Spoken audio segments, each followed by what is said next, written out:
भारत माता की। आज हम सब यहाँ शिक्षक दिवस मनाने के लिए एकत्र हुए हैं और हमारे एक हवा नहीं, हमारे जो राष्ट्रपति रहे गए सर्वपल्ली राधाकृष्णन जी, उनका आज जन्मदिन है। उसी के उपलक्ष्य के अंदर ये शिक्षक दिवस मनाया जाता है। मतलब वो भी एक शिक्षक थे और शिक्षक रहते हुए हमारे भारत का जो सर्वोच्च पद है राष्ट्रपति का, वहां तक वो पहुंचे हैं। उनकी याद के अंदर ये शिक्षक दिवस मनाया जाता है। अब हमारे देश से, हमारा जो भारत देश है वो विश्व में सबसे प्राचीनतम राष्ट्र है और प्राचीनतम होने के साथ साथ में यहाँ हमारे भारत के अंदर योग है, दर्शन है, संस्कृति है, सभ्यता है, भाषा है, विज्ञान है, इन सबका उद्भव हमारे भारत से हुआ है। आज विश्व में हम देख रहे हैं ना, अमेरिका जो ये इतना टेक्नोलॉजी में हाई हो गए, इतना उच्च हो गए, लेकिन मुख्य रूप से जो टेक्नोलॉजी है वो हमारे भारत से निकली है। हमारे जो पुराने जो पुरखे थे, बहुत बड़ा आदिकाल से ये चला आ रहा है कि हमारे जो संस्कृत के बड़े बड़े जो पुराण साहित्य उपनिषद है उनमें पहले ये सारी चीजें हो गई थी। हेलीकॉप्टर है, हवाई जहाज है, मिसाइल है, सबके बारे में लिखा हुआ है कि किस किस तरह इनका निर्माण होगा, किस किस तरह इनकी उपज होगी और फिर ये किसी तरह काम करेंगे। इसलिए हमारे जो पुराने जो हमारे वो रहे हुए हैं, ऋषि मुनि रहे हुए हैं, उनको पहले से ही आभास था और उन्होंने सारे उस पुराणों के अंदर लिख दिया है। तो पहले हमारे जो शिक्षा के केंद्र थे वो हमारे क्या थे, आश्रम थे।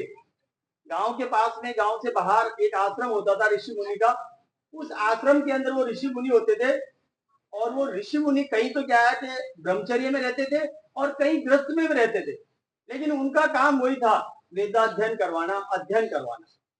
अब उसके अंदर कोई भी जाए वहां अध्ययन कर सकते थे। ये हमारी परंपराएं थी। फिर धीरे धीरे हमारी संख्याएं बढ़ती गई, हमारी जनसंख्या बढ़ती गई, तो फिर बाद में धीरे धीरे छोटे छोटे गाँव के अंदर छोटे छोटे विद्यालय खोले गए और आज हम देख रहे हैं कि जगह जगह हमारे कई विद्यालय खुल गए और बहुत सारे बच्चे पढ़ रहे हैं। जब हम पढ़ते थे, अब आज हमारे विद्यालय में आप देखिए बालिकाओं की संख्या ज्यादा है, बालकों की संख्या कम है कि नहीं? अपने बच्चों की संख्या ज्यादा है और बालकों की संख्या कम है। जबकि हमारे समय में इसका उल्टा होता था कि बच्चियां तो पढ़ती थी 5-6 और लड़के पढ़ते थे 40, 45, 50। मेरी 10वीं क्लास के अंदर केवल 5 ही बच्चियां थी और हम बच्चे थे 60 से ऊपर। तो पहले क्या बालिकाओं को पढ़ाने का थोड़ा कम था रुझान अभिभावक का, लेकिन आज इस नए दौर के अंदर आवश्यकताएं भी बढ़ गई। कुछ हमारा भौतिकवाद भी इस तरह से हो गया कि अब बालिकाएं भी खूब अध्ययन कर रही है। तो ये हमारा किससे हुआ? ये हमारा शिक्षा से हुआ है। तो शिक्षा ही एक ऐसा एक हथियार है, एक ऐसा यंत्र है जिससे कि हम हमारे जीवन को सुंदर बना सकते हैं। इसलिए आज हमारा शिक्षक दिवस जो हम मना रहे हैं, इसमें हमको ये लेना चाहिए कि जो हमको गुरुजन जो हमको पढ़ा रहे हैं उनका सम्मान भी हमको करना है और जो हमको वो पढ़ा रहे हैं उस ज्ञान को हमको आत्मसात करना है, उसको हमको आत्मसात भी करना है। अब इसके लिए बहुत सारे दोहे हैं। जैसे एक दोहा मैं आपको बताता हूँ, अमंत्रम अक्षरम नास्ति, नास्ति मूलम अनौषधम। अमंत्रम अक्षरम नास्ति मतलब ऐसा कोई भी अक्षर नहीं है जिसका मंत्र नहीं बनाया जा सकता।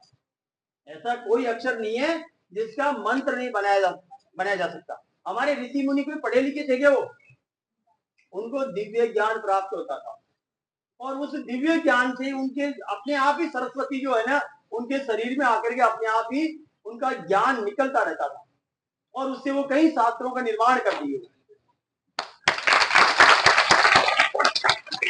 और नास्ति मूलम अनौषधम, हम देखते हैं कि जितनी भी हमारी वनस्पति खड़ी है उन सभी वनस्पति के अंदर जड़ या पत्तियां या उनका तना सभी उपयोगी है और सभी औषधि के समान है। हम कई पेड़ पौधों को मानते हैं इनका कोई उपयोग नहीं, जबकि उनकी पत्तियों का आप पढ़ो, गूगल पे सर्च करो, आपको मिलेगा कि ये इस बीमारी के अंदर फायदेमंद है या हमारे शरीर के अंदर इस तरह के विकार है उनको दूर करने के अंदर ये है। तो इस तरह से हमारी जो जड़ मूल है वो भी हमारी इस धरती के ऊपर बहुत ही उपयोगी है। हमारे आयुर्वेद जो चल रहा है वो सारा इसी पे चल रहा है, सारा इसी पे चल रहा है। इसी प्रकार है, कोई भी व्यक्ति जो है किसी भी प्रकार का ऐसा नहीं है कि उसके अंदर ज्ञान नहीं है, उसके अंदर समझ सब है। और फिर आगे योजकस्य दुर्लभम, मतलब केवल हमारे जो बालक हैं वो सभी एक ही समान इंटेलिजेंट है, बुद्धिमान है, लेकिन उनकी योजना करने वाला उनका जो योजक है वो दुर्लभ है, योजक दुर्लभ है। बाकी आप सब में देखिए वही सबके 2 हाथ है, वही सबके 2 पांव है, वही 5 5 10 अंगुलियां सबके हैं, वही मस्तिष्क है, इतनी साइज का मस्तिष्क है, सबके समान है। लेकिन कुछ बच्चे होशियार रहते हैं, कुछ बच्चे कमजोर रहते हैं। उसका कारण क्या है कि हमारे जो योजक हैं वो योजक थोड़े से दुर्लभ हो रहे हैं। अब आपको तो योजक मिले हुए शिक्षक है ना यहाँ पे, यही आपके योजक है। अगर हम इनके सानिध्य में रहेंगे, इनके मार्गदर्शन में हम चलेंगे तो निश्चित रूप से हम आगे बढ़ेंगे। लेकिन क्या है कि कई बच्चे तो दिमाग लगाते हैं, हमको क्लासों से कई बार शिकायतें आती है कि गुरुजी हमको पढ़ने देते नहीं ये बच्चे। इसका मतलब कुछ बालक पढ़ना चाहते हैं लेकिन कुछ बालक उनको पढ़ने नहीं देते, वो शोरगुल करते हैं, शिक्षक क्लास में होते हैं तो भी शोरगुल करते हैं। तो इस तरह से क्या है कि आज हमको क्या करना है, ये शपथ लेनी है, ये संकल्प लेना है शिक्षक दिवस के ऊपर कि अब हम हमारा जो जीवन है सुंदर बनाने के लिए और हमको आगे उत्तरोत्तर एक वृद्धि करने के लिए हमको नियमित रूप से अध्ययन करना है, नियमित रूप से अध्ययन करना है।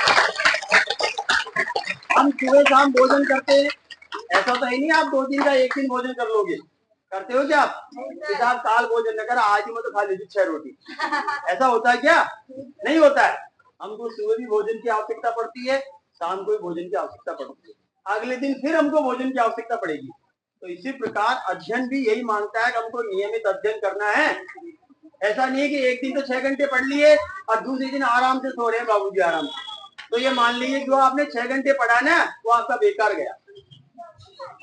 हम आपको प्रार्थना में भी कई बार बातें बताते हैं कि आपकी पुनराव जो आपका दोहरान है वो आपका आवश्यक है, रिपीटेशन जरूरी है।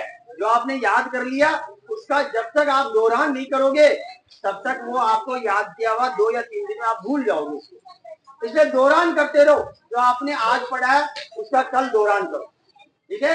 और फिर जो कल आप पढ़ोगे उसका परसों, दोनों का दोहरान करना है। मैंने 4 दिन के लिए कह रखा है आपको 10वीं वालों को, बता रखा है 4 दिन तक, मतलब पहले दिन का आप 4 दिन तक दोहरान करोगे। और दोहरान का मतलब मैंने क्या बताया था, केवल आंखों में होके निकालना है, उसको पढ़ना नहीं है क्योंकि वो आपको याद है, केवल आंखों में होके निकाल लो मैंने कल इस विषय में क्या पढ़ा था।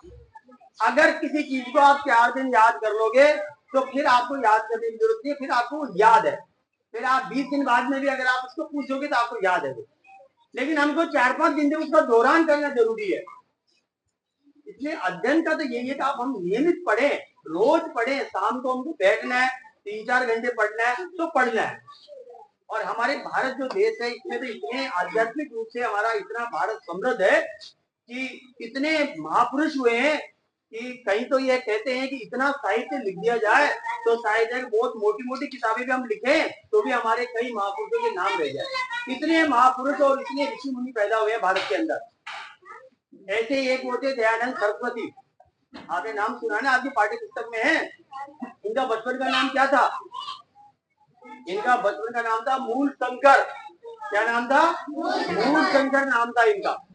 तो क्या हुआ कि ये जब अपने उसमें किशोरावस्था से जब बाहर गए तो इनको एक इच्छा होगी कि मेरे को गुरु चाहिए, क्योंकि अपने आज भी समय है और पहले भी ऐसा समय था कि हर व्यक्ति अपना गुरु बनाता था। जो विद्यालय में आ रहा है उसका तो गुरु है ही, लेकिन विद्यालय के अलावा भी हम घर पे भी कोई साधु संत को या कोई बड़े ऋषि मुनि को या बड़े किसी पंडित को हम गुरु बनाते हैं, गुरु बनाते हैं। तो ऐसे ही जो मूल शंकर जी जो थे दयानंद सरस्वती, इनकी भी इच्छा हुई कि मेरे को गुरु बनाना चाहिए। तो वो घूमते रहे, गांव गांव घूमते रहे, ढाणी ढाणी घूमते गए, शहर शहर घूमते गए। तो एक दिन क्या हुआ, शाम को एक शहर के पास में पहुंचे तो एक महात्मा जी का आश्रम मिला, बड़ा साधु, तो उसमें वो अंदर चले गए। तो वहां महात्मा जी बैठे थे, महात्मा जी वहां बैठे थे और जो ही जाकर के उन्होंने मूल शंकर जी ने उनको प्रणाम किया। ये हमारी संस्कृति है, हम जाते चरणों में प्रणाम करते हैं ना।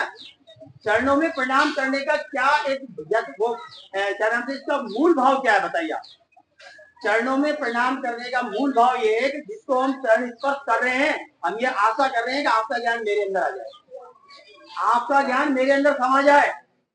सम्मान तो है ही, हम सम्मान तो दे ही रहे हैं, इसके साथ में एक हमारा भाव ये भी है कि आपका जो ज्ञान है, आपका जो व्यवहार है, आपका जो सोचने की शक्ति है वो मेरे अंदर भी आ जाए, इस तरह का भाव मेरे अंदर आ जाए। ये भी एक इसका लॉजिक है। तो ऐसे ही वो जाकर के उनको चरण स्पर्श किए मूल शंकर जी। तो हाथ लगाते ही वो जो महाराज जो थे उनका नाम था विजयानंद, क्या नाम था, सॉरी विरजानंद, उनका नाम था विरजानंद। और वो जन्मजात ही अंधे थे, मतलब बचपन से ही अंधे थे वो। तो अब जब उन्होंने हाथ से चरण स्पर्श किया, पाँव का किया, तो उन्होंने देखा भाई कौन है, अंधे आदमी तो हाथ ही लगाएगा, भाई कौन है। तो उन्होंने कहा भाई कौन है। तो मूल शंकर जी बोला कि महाराज मैं यही तो पूछने आपसे आया हूं कि मैं हूं कौन। उन महाराज से कहा मूल शंकर जी ने कि महाराज मैं आपसे यही पूछ रहा हूं मैं हूं कौन। ऐसे कैसे बोले, मैं आपको नाम पूछ रहा हूँ, आपका नाम क्या है।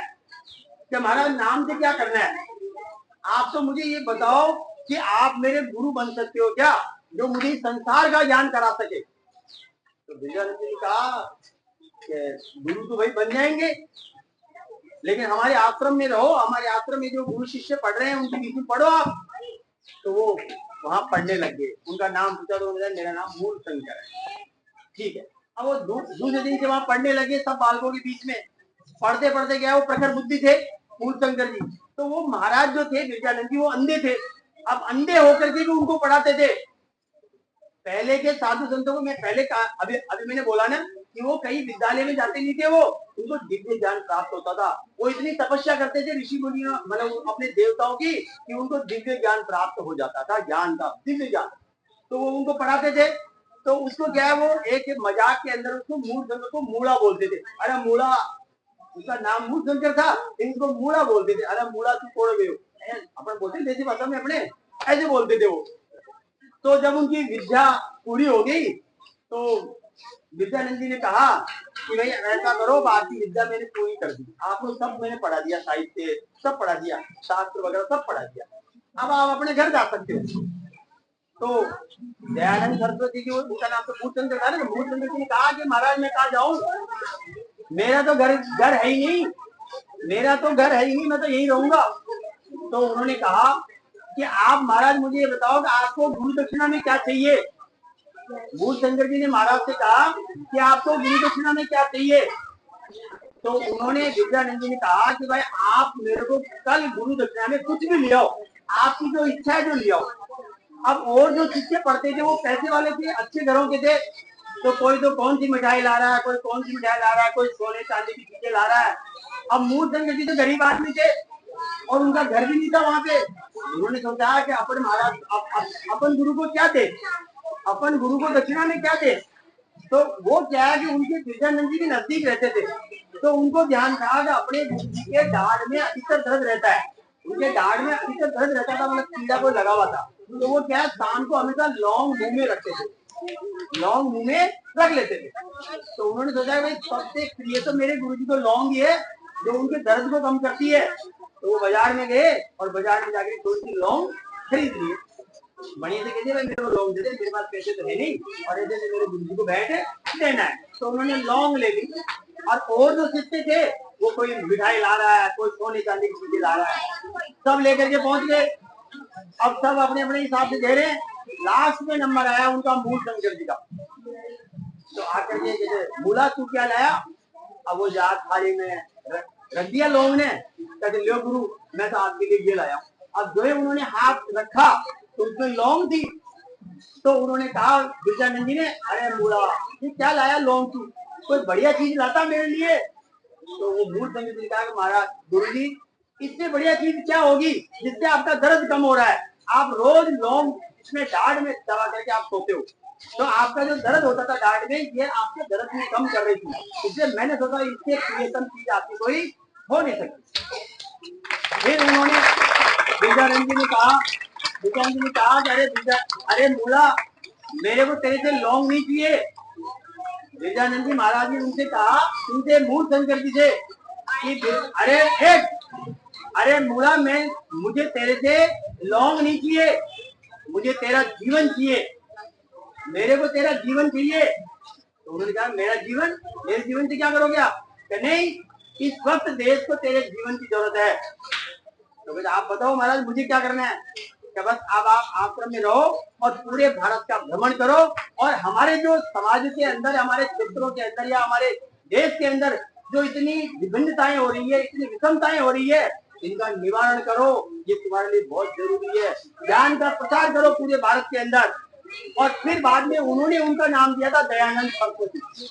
बाकी उनका मूल नाम था, क्या नाम था, मूल शंकर। फिर उन्होंने उनका नामकरण किया दयानंद सरस्वती और फिर बाद में उन्होंने आर्य समाज की स्थापना की। तो गुरु और शिष्य की बहुत सारी कहानियां हैं, बहुत सारी कहानियां हैं। तो हमको हमारे क्या है, हमारे जो भी गुरुजन है उनका हमको सम्मान करना चाहिए और हमको अध्ययन करना चाहिए। यही हमारी सबसे बड़ी कर्तव्य है। ठीक है,